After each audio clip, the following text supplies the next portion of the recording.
In the previous episode, I walked through McLean Mill National Historic Site, and then I huffed and puffed my way up the trail to the Beauforts to get to the E&N Railway. Next is Episode 2, but first, here's the introduction. Welcome to my hike of the E&N Railway above the McLean Mill National Historic Site and above the Cherry Creek neighborhood of the Alberni Valley. Here's the location big picture: Vancouver Island on the west coast of British Columbia, and the red circle is the location of my hike north of the city of Port Alberni. And here's a mid-range view of central Vancouver Island, the E&N's Port Alberni subdivision going from Parksville on the right to Port Alberni on the left, and the red circle is the area that I'm hiking. Here's the start and end of my hike: McLean Mill National Historic Site off Smith Road in the Alberni Valley. My outbound leg going from the mill site up to the E&N, arriving at the railway at about mile 29.65 and going eastward to about mile 26.75. And then the blue part is near the end of my hike, where I continue back up to the Trestle and beyond to about mile 30.2, and then down a series of trails back to the McLean Mill site. So here is a closer look at the McLean Mill site area and my route through the site and a series of trails up to the railway. I've decided that I want to show a lot of detail in my video, so I've broken this up into multiple YouTube uploads in a series. This is Episode 2, and it's on the E&N Railway above the Cherry Creek neighborhood of the Alberni Valley. It goes from milepost 28.5 to about 27.2. It's only 1.3 miles, but there's a lot in that area that interests me. Here's some more windfall that was cleared partway through 2022. Again, I'm thankful for that.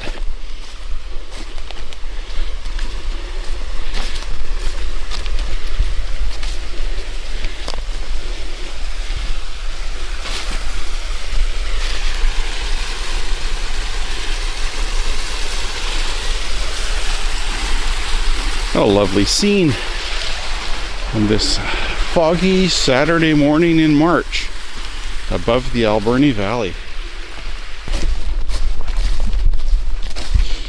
Just looking back, that's an area that looks simple now, but in June or July, the growth is pretty thick of weeds and plants. Oh yeah, arbutus. That's really nice. And let's add some fog to the mix.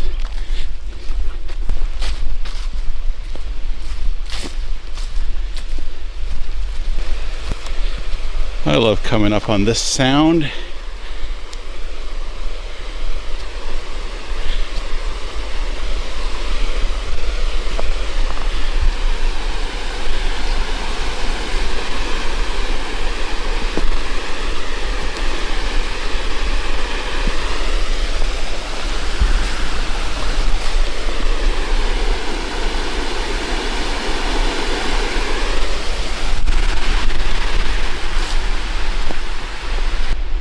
Here's more work done by good people who care. Coming up to mile 28 soon, just around this corner. Oh, this long tangent is nice. Milepost 28 and trackside waterfall. And then at the end of it, a real interesting big stump. And you'll see all of that coming up. There we go. Milepost 28. I also did a bit of clearing here last year.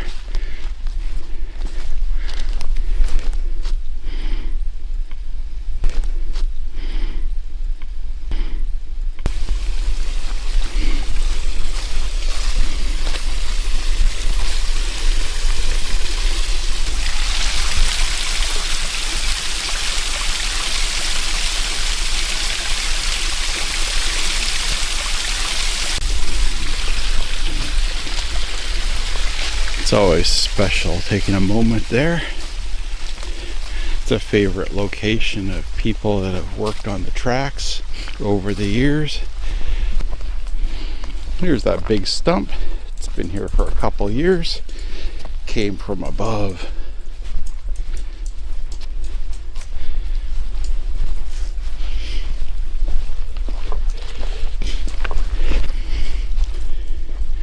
Yeah, not much to it. Okay, let's continue. Here's the first duck and go under little windfall, guys, for today. Not a problem.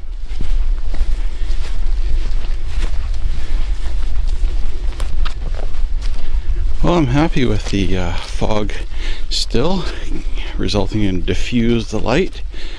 Otherwise I'd have sun shining me in the face and making photography impractical.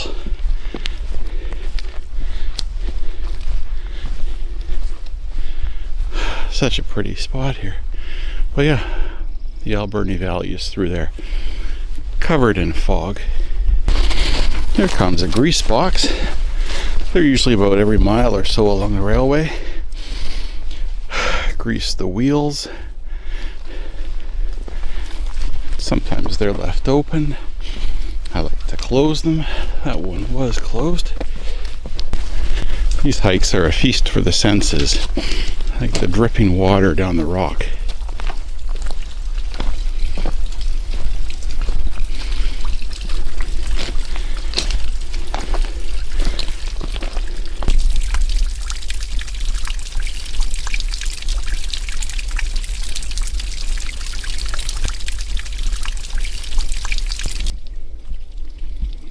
That nice mossy area I used to lay my stuff down and change the battery. You go through batteries quicker on this camera, but I have 4 of them, so that's not a problem. It's just they run out faster. I use more juice. I love this fog we're coming into. We're also coming into the area with rock slides over the years, and I'm always pondering whether there's going to be something new and recent since the last time I was here. I love this into the fog. No new problem rocks on the tracks. Just the remnants of prior years. Here around mile 27.7, something like that. 27.6. Oh yeah, this is nice.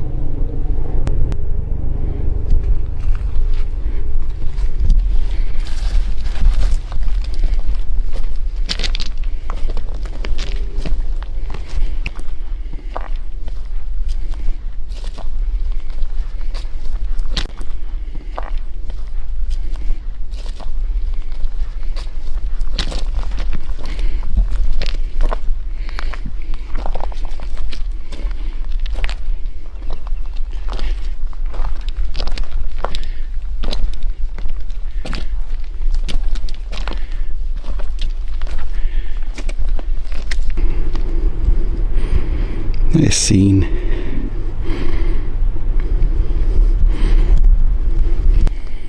Oh, this is a nice view. I always enjoy this place. Thankful for the people that cleared the rocks over the years.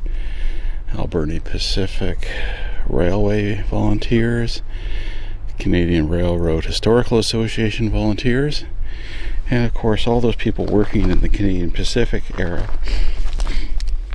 I've been fortunate to message back and forth with some people that worked for during the Canadian Pacific era on track maintenance in this area, or people whose father worked during that era, and I just have so much respect for those people.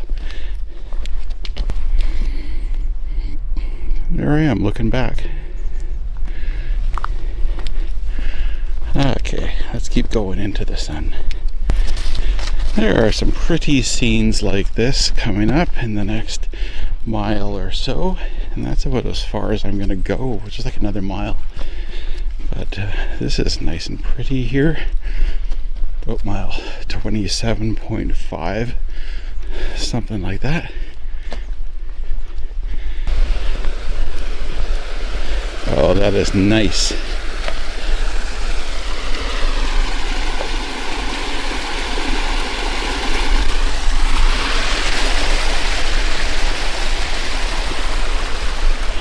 That's why I'm always happy to come here at this time of year. Spring, it feels like spring is around the corner. It's just about here. All right, going into the sun. Time to switch to aperture priority, F11. I always like to comment on this little trail here. First time I ever came up to this area was up through this trail. Came up from the Horn Lake Road in the Cherry Creek neighborhood of Alberni Valley. Very steep trail in the dark. Somehow I made it up here, but now I prefer to come up by McLean Mill.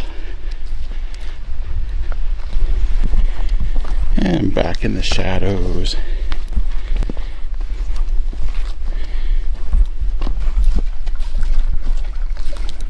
Ah, this is very nice. Love a nice rock cut.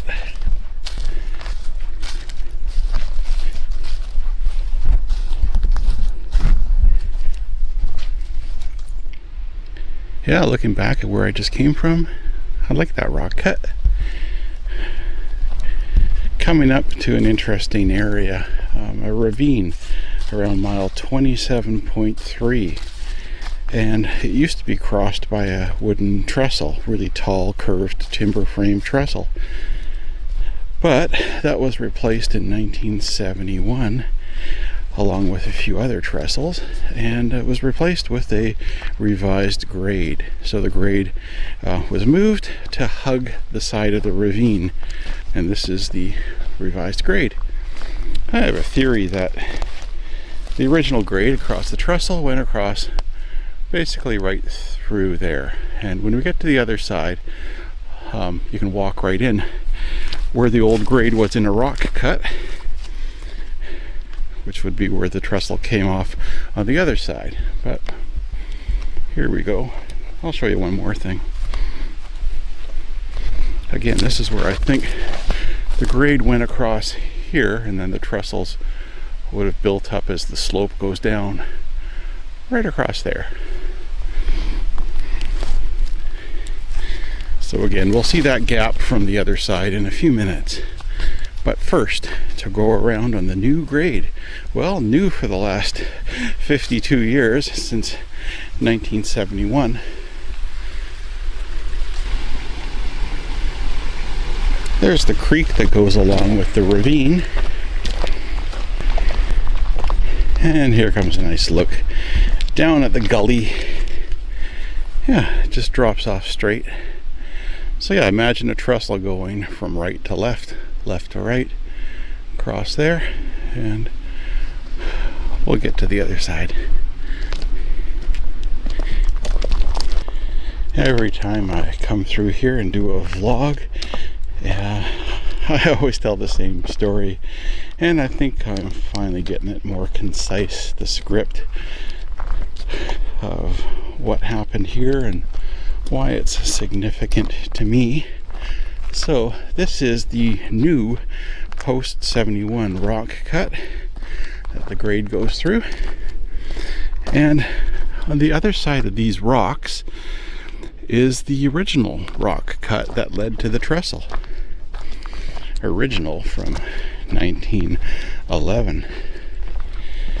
And that's what we get to walk inside. It's through there. But first, let's take a look back at this lovely scene. I love those rocks. Showing you this view here with my camera phone, wide angle.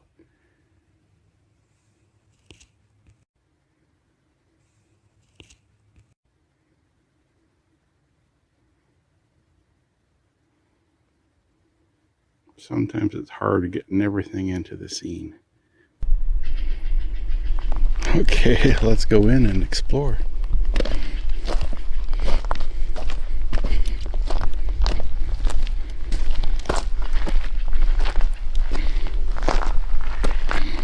This always feels like entering a time capsule, or just time traveling back to before 71, when the grade came from there. Yeah, see what I mean? Just a nice path all the way through. Obvious rock cut, obvious railway grade, flat. See the path between the trees. And when we get to the edge, you'll see the obvious drop-off. I like it when historical things are obvious.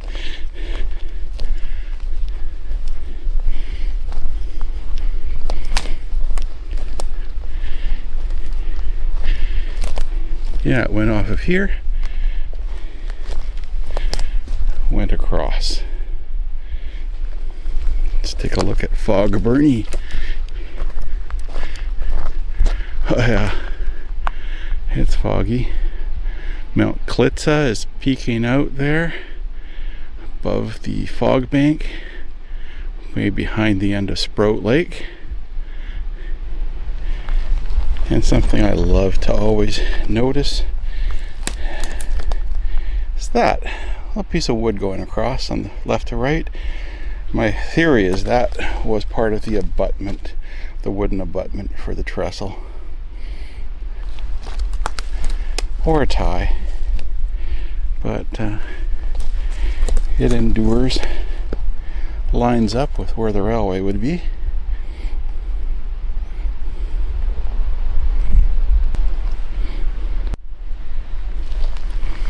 Okay.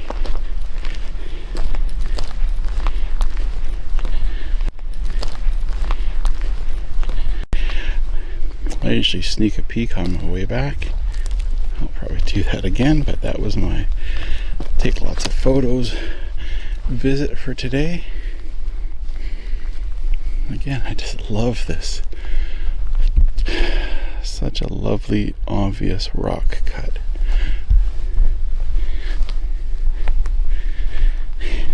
What I love is just using my imagination. Trains running through here. Some Baldwin diesels.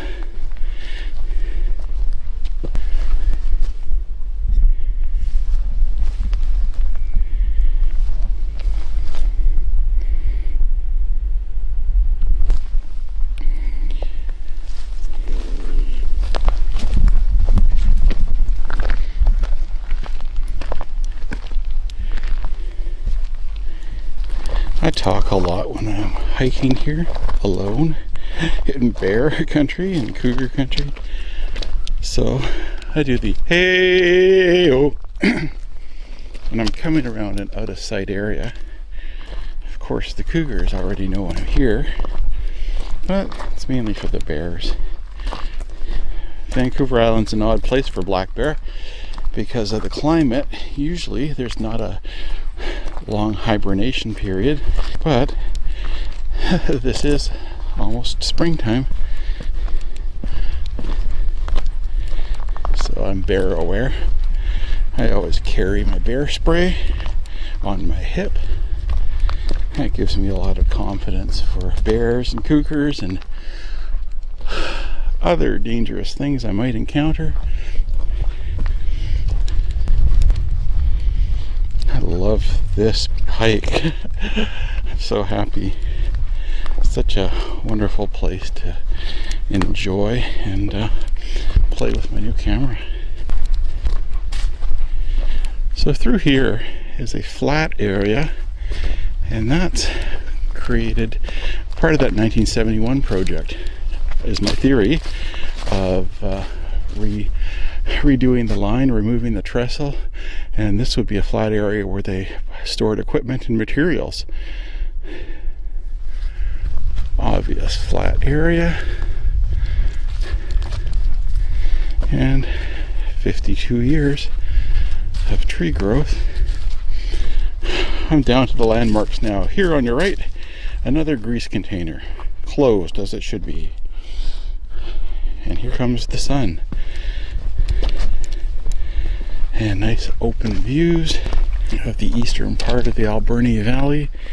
So railway continues there, goes around a big curve by the hydro lines, and then goes left to right, and then eventually gets its way to Loon Lake and Summit Lake.